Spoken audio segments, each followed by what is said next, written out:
I was infected with the zombie virus, and to make matters worse, my leg was broken. But I couldn't give up. My daughter was still in the car. I had to pull myself together and hold on, even if there was only the slightest shred of hope. I quickly fashioned a makeshift splint for my leg and made my way to the car, picking up my crying daughter. Now was not the time to fall or give up. I had to keep my daughter alive.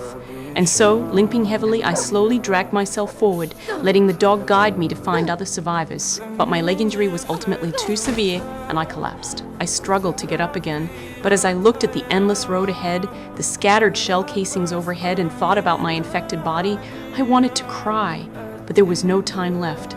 Gazing at my daughter's sweet face, I made one final decision. Using the knife in my hand, I cut open the backpack behind me and secured my daughter onto my back.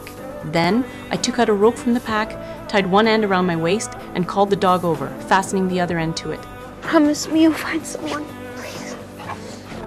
To prevent myself from turning into a zombie and biting my daughter, I twisted a scarf into a rope and tied it tightly around my mouth. Afraid it might come loose, I used all my strength to tighten it as much as possible. Looking at my daughter, my eyes filled with reluctance, and I said my final goodbye to her. Then, I picked up the knife and plunged it into my own body. With one last glance at my daughter, I fell into a pool of blood. My daughter, you must survive.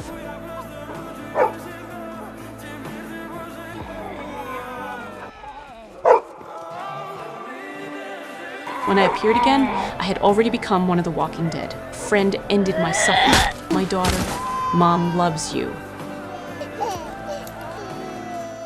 Morning, baby. Hey, God damn, you look like a Mexican wrestler. Morning, Daddy. Hi, sweetie.